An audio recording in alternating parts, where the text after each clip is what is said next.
I've been a part of a team before under the Bob Stover administration, where we have actually reduced crime. Those stats are a matter of record. We did that through better communication with each other within our own department. We did it with the implementation of a squad system, which I've said we will bring back, and that's basically putting a sergeant with his deputies, keeping them together all week long, keeping them in the same area all the time so that they can take ownership of that neighborhood, so that those people get to know them. The way it is now, they're basically work for a sergeant for 3 days, someone else for 2 days, and they're basically all over the place. And so I believe that I've been a part of a solution that worked before that can work again. In addition to that, one of the best experiences in Florida was going through Hurricane Aaron and Opal in 1995 when I was chief there. My own home was destroyed. It took 2 years to rebuild. But when that kind of devastation happens, they have created the ability to work as a team and come together, probably second to none. They communicate well, they come together as law enforcement, as public safety, and they create a team that's unbelievable. And I believe that I can bring that to the table here. I don't think we need to have a hurricane before we come together and work together better, communicate better, and so that we make all of Albuquerque and Bernalillo County a better and safer place to live.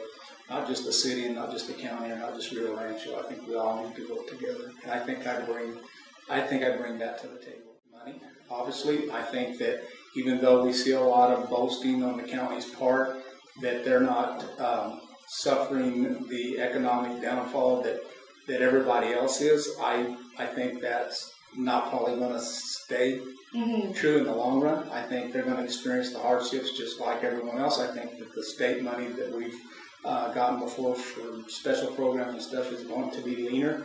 And so I think that we're going to have the ability, and I think I have the ability from the experience and knowledge that I have to basically look at personnel and look at equipment both, and make sure that those are working to make our community safer and actually reducing crime. And if they're not, then we need to do away with it and redirect those funds and use them for that purpose, because I think we're going to see a lot of belting tightening in the future with the county too. We don't have a role to play with it as the way the New Mexico state statutes are now. Immigration's a difficult issue.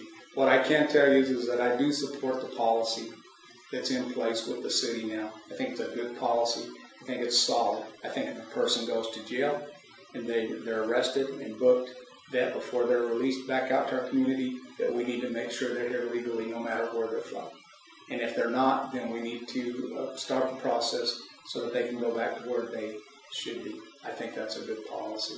I think, and I support that policy. So what do you think about what Arizona's done and kind of asking law enforcement to start, maybe local law enforcement to start playing a bigger role in looking at immigration? Well, I think that what I think is this. I think that we have a problem. And the core problem is securing our border, which isn't happening. I think that they're frustrated. I think we all are.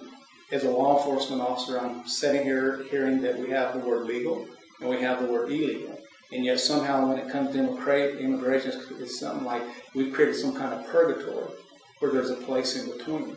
You know, I'm not against work permits. I'm not against whatever else we need to do to correct this problem, but we cannot continue to have our government officials and politicians in Washington refuse to address this issue. And because of that, and because of the kidnappings in Phoenix, I mean, they basically had more kidnappings than any other city in the world except for Mexico City. And even though the majority of those kidnappings are involving drug dealers and drug cartels, innocent people get caught up in those kind of things. I mean, I can see as a law enforcement and understand their frustration. But again, the solution to this is from our federal government, and they need to act, and they need to deal with it, and they need to secure our borders. And then whether they want to issue work permits to people here, whatever they want to do, just do something. I think it's what the frustration is from us in law enforcement. Well, I think because of the cost of the jail to keeping people in there, you see it's even news this week that we're overcrowded. You know, we've built a facility out there, the Metropolitan Detention Center. We're paying over $58 million a year for that facility. The taxpayers are, it's a huge burden to everyone. When you check that out, 2,200 bed facility, I believe that comes close to $34,000 a year for an inmate. That's a tremendous, it's more than most people make in this county. So yes, I think we seriously need to look at nonviolent offenders. I think we need to look at who needs to be out there and who doesn't need to be out there, and that's going to be a huge answer to getting that facility out there in check somehow, to where we're not already running 2,600 when it's only supposed to be having 2,200. I think that, as well as, sad to see really the arraignments go away on Saturdays for the weekend, because that's going to really bog down the problem, and I hope that they'll rethink that. So there's jail overcrowding. Does that mean that you feel like nonviolent drug offenders should be rehabilitated instead of jailed, or? Well, certainly, yeah, I'm all for rehabilitation. I think that there are programs that, if proven successful and work, yes, I would support them. Mm-hmm. I would for nonviolent offenders. I want to make sure that we don't help people commit suicide by law enforcement.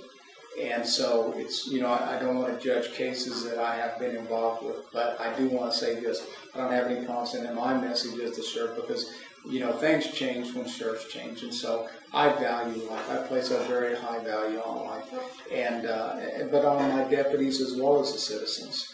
And so, mentally ill people are a whole different scenario, and I agree with that. And so I want to make sure that we have excellent resources and abilities to where we can neutralize a situation and not just have to take someone out because they're mentally ill and that's what they're wanting us to do. And so that'll be my position on that. I want us to be as trained as possible, and I think they are. But, it's something that you address and you continually address, and I want them to know my message is I really want us to avoid officer-involved shootings of mentally ill people that have staged themselves for this to happen. We need to be aware of it. We need to know that that's what they want us to do, and we need to do everything we can so that we don't get ourselves sucked into that.